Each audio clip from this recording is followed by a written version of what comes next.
So today I'm about to show you how to export data from a database to Excel using N8N. First, open your N8N canvas and drag in your database node, such as MySQL. Click into the node, select your credentials, and select Operation Parameter to execute query, and write your retrieval string. Next, connect your database node directly to a convert to file node. Inside its parameters, set the operation to convert to file. Change the destination format from CSV to XLSX, and name your output file like database export.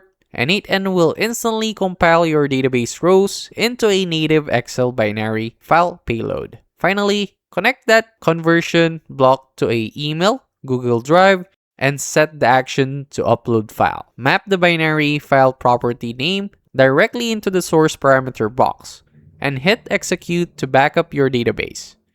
And that's it.